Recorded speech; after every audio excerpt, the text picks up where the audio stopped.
mettre une photo, une représentation du saint prophète sallallahu alayhi wa sallam, et là on va lui montrer qui est cet homme, et il va voir, ou bien il va répondre, ou bien il ne va pas répondre. Alors par rapport à ce que nous venons de dire, ne pas dire que donc dans l'islam, la photo est autorisée.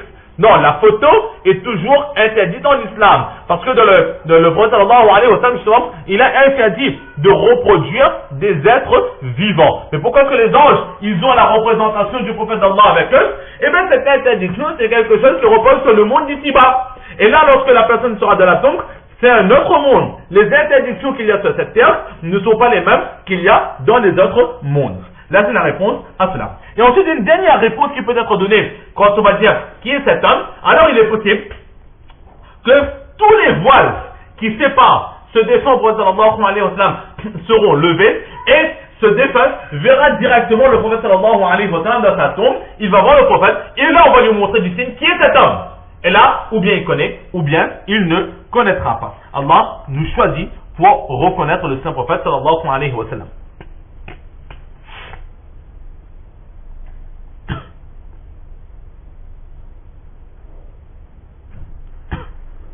Maintenant, Ibn Hajar al-Asqalani, lui, il va à l'encontre des trois réponses que l'on vient de dire. Il dit, pour lui, il dit que le mieux pour moi, c'est que vraiment, on ne voit pas du tout le prophète sallallahu alayhi wa sallam. Qui est cet homme? Cette personne devra comprendre elle-même que l'on parle du saint prophète sallallahu alayhi wa sallam. Car le vrai croyant, il a pour croyant justement, il comprend qu'il sera questionné dans la tombe. Il comprend qu'il sera questionné dans la tombe. Et maintenant, celui qui n'est pas vraiment musulman, lui, il n'est pas conscient de cela. Donc par rapport à cela, lui, ceux qui n'étaient pas musulmans ne connaîtra pas qu'il va être questionné dans la tombe, donc il ne connaît pas la réponse. Et celui qui était musulman, on lui a prévenu que tu seras questionné dans la tombe, donc automatiquement, il va connaître, il va se rappeler, ah, on m'avait dit que dans la tombe je vais être questionné, bien la réponse c'est déjà ça, il avait déjà la réponse avec lui.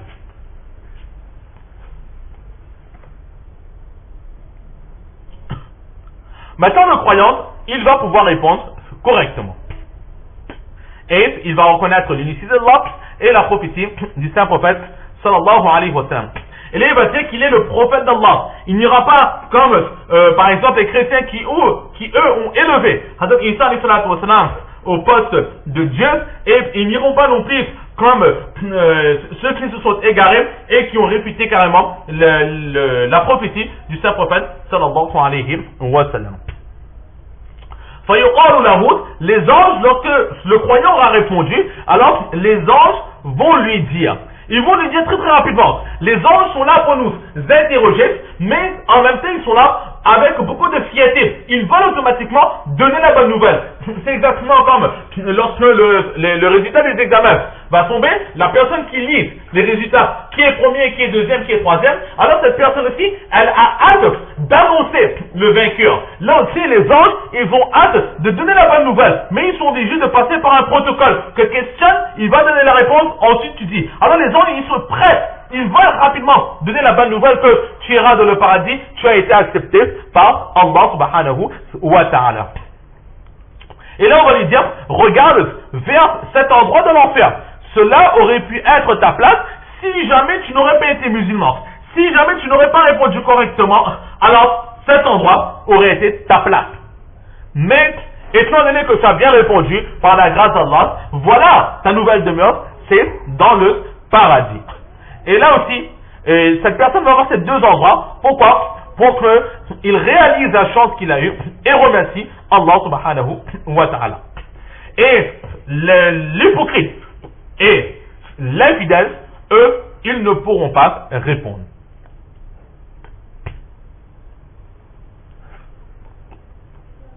Maintenant, ils vont dire que je ne sais pas, je ne faisais que répéter.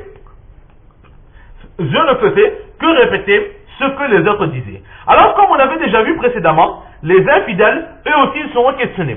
Là, ce sera pour leur humiliation et pour honorer les prophètes.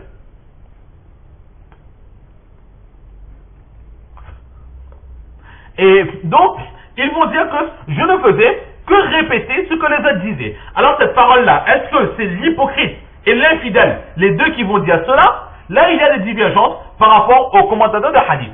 certains commentateurs de hadith disent qu'il n'y aura que l'hypocrite qui dira que je ne sais pas vraiment qui est cette personne, je ne faisais que répéter. Pourquoi? Parce qu'effectivement l'hypocrite c'est qui? C'est celui qui, de par sa langue, a dit que je suis musulman. Mais intérieurement, il n'a pas emmené foi en Allah subhanahu wa ta'ala. Donc par rapport à cela, la question qui est cet homme, cela ne repose pas sur est-ce que tu connais, est-ce que tu as déjà entendu parler de cet homme, mais quelle est ta croyance au sujet de cet homme? Et là, les hypocrites, ils seront obligés de dire, ma croyance, je ne sais pas vraiment quelle est ma croyance. Moi, je n'ai fait que répéter, j'ai suivi le mouvement. Mais réellement, je ne me suis jamais posé la question, est-ce que je le considère comme prophète ou est-ce que je ne le considère pas comme prophète? Là, c'est certaines personnes qui disent que ce sera la réponse des hypocrites et les infidèles, eux, ils ne pourront rien répondre. Qui est ton prophète? Ils vont rester, ou bien ils vont donner une mauvaise réponse, ou bien ils resteront muets parce qu'ils ne connaîtront pas vraiment, ils n'auront pas eu la foi dans le prophète sallallahu alayhi wa sallam.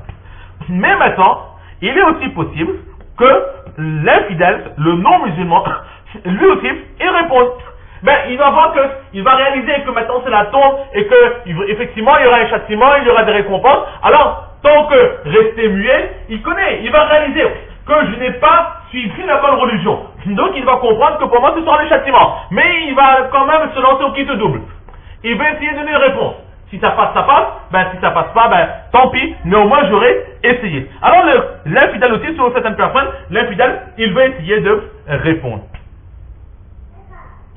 Maintenant, si l'infidèle répond que je n'ai fait que répéter ce que les gens disaient, et maintenant les gens c'est qui? Les musulmans, s'ils disaient, si l'infidèle, il dit que je ne faisais que répéter ce que les musulmans disaient, alors là ce sera un mensonge de sa part. Parce que l'infidèle, il a toujours dit que je ne crois pas en Allah, je ne crois pas au prophète sallallahu alayhi wa sallam. Et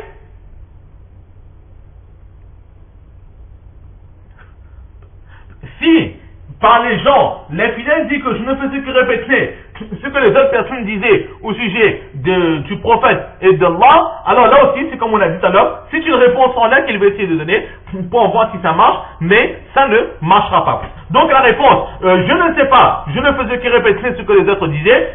Selon certaines personnes, il n'y aura que les hypocrites qui vont dire, parce que ce sont les seules personnes qui sur terre ont dit que le prophète sallallahu alayhi wa sallam il était prophète. D'autres personnes disent que non, l'infidèle aussi, il va essayer de le dire. Ou bien en mentant, ce sera un mensonge, ou bien il va essayer de donner une réponse comme ça, de trouver une réponse, parce que de sa langue, Allah ne fera pas sortir le nom Mohammed. Même s'il voudra faire sortir, on a vu précédemment que par la crainte, etc., il ne pourra pas faire sortir le nom Mohammed par sa bouche. Alors il va essayer de donner une réponse. Et la meilleure des réponses qu'il dira, c'est quoi? J'ai dit exactement comme les autres disaient. Et parmi les gens, il y a forcément des personnes qui ont donné la bonne réponse. Là, il a voulu dire que moi aussi je disais comme les personnes qui ont donné la bonne réponse. Donc moi aussi j'ai donné la bonne réponse. Mais là, il est essayé, mais ça ne passera pas, parce que pour la réponse, il faudra donner une réponse exacte.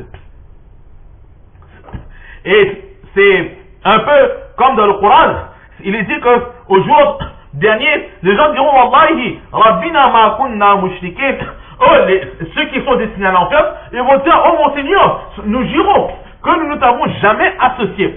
Alors, par rapport à cela, Allah dit, يَوْمَ يَبْعَثُهُمُ اللَّهُ جَمِيعًا فَيَحْلِفُونَ لَهُ كَمَا يَحْلِفُونَ لَكُمْ وَيَحْسَبُونَ أَنَّهُمْ عَلَى شَيْءٍ أَلَا إِنَّهُمْ هُمُ الْكَاذِبُونَ. Le jour où Dieu les ressuscitera tous, ils lui jureront alors, comme ils vous jurent à vous-même, pensant s'appuyer sur quelque chose de solide, mais ce sont eux les menteurs. C'est-à-dire que c'est exactement aujourd'hui comme sur terre, quand on n'a pas la bonne réponse, quand on est dans des problèmes, on va essayer de tourner la situation à notre avantage, en espérant que les gens vont nous croire, les gens vont nous suivre. Alors dans l'au-delà devant Allah, et aussi ils vont essayer de faire des choses. Ils vont jurer Allah, non, c'est vrai, je n'ai rien fait. Ou encore là devant les anges, et bien nous aussi t'inquiète pas. Avons-nous combien de personnes qui ont questionné, qui ont donné la bonne réponse? Et bien nous aussi on a le droit de donner, on donne la même réponse que ces personnes-là. Nous aussi, on fait partie de ces personnes qui sont dans le droit chemin. Et comme les pieux par exemple, eux ils ont refusé de répondre, alors eux aussi ils vont essayer de répondre sans répondre à la question. Mais là, Allah il est conscient de qui est pieux, qui n'est pas pieux, et là-dessus Allah va les attraper. Et là, les hommes vont dire, la doraita, c'est-à-dire que tu n'as pas connu, tu n'as pas la bonne réponse, tu ne sais pas la vérité. Voilà talaita. La talaita, on peut traduire par différentes façons. De différentes façons on peut traduire. La première traduction possible, c'est tu n'as pas suivi. Tu n'as pas suivi les musulmans, les gens pieux. et tu n'es pas parti à la recherche de la vérité. Tu t'es satisfait de l'enseignement que tu as eu par tes parents, tes ancêtres et ce que tu as trouvé à droite et à gauche, mais tu n'as pas vraiment médité, réalisé, réfléchi sur la création, que peut-être qu'il y a un Dieu unique. Et si il y a eu des prophètes, alors Mohammed sallallahu alayhi wa sallam, lui aussi, il peut, et il était le dernier des prophètes avec son livre. Tu n'as pas recherché la connaissance. Donc là c'est wala ta'itam. Tu n'as pas suivi les preuves et tu n'as pas vraiment recherché. Et par rapport à ce manquement, tu seras châtié. La deuxième réponse, ou la deuxième façon de traduire cela, c'est la parata. Tu n'as pas lu, c'est-à-dire que tu n'as pas connu et tu ne t'es pas non plus renseigné dans le Coran. Tu n'as pas lu le Coran parce que dans le Coran, tout cela a été écrit. Donc, la daraita, tu n'as pas, là c'est une autre façon d'interpréter, la daraita, tu n'as pas réfléchi. Donc, tu n'as pas utilisé ton intelligence pour croire en Allah, et voilà, daraita, tu n'as pas lu non plus le livre qu'Allah il a révélé sur toi, que ce soit la vraie Bible, la vraie Torah ou le Coran, dans lequel Allah disait de croire en lui et de croire en ses prophètes, et qu'un dernier prophète viendra. Et cela, on retrouve comme dans un autre récit que nous allons trouver dans ce livre de Mishkatul Masabia, le prophète sallallahu alayhi wa sallam dit que de la tombe, Innal mu'mina yaqul, le croyant va dire, Huwa Rasulullah, c'est le prophète d'Allah. Et là les hommes vont dire, Wama yudrik, comment est-ce que tu connais que c'est le prophète d'Allah? Alors le croyant de la tombe va dire, Qara'tu kitab Allah, fa'amantu bihi wa saddaqtum. Je connais parce que j'ai lu le Coran. Et dans le Coran, il était écrit que le prophète d'Allah était le prophète. Donc, j'ai cru et j'ai emmené la foi. Donc, là aussi, c'est l'importance des actions. Plus que nous allons partir de nos actions, plus que nous pourrons répondre. C'est exactement lorsqu'on va dans un jeu. Dans un jeu où il faut avoir une très très grande culture générale. Et la culture générale,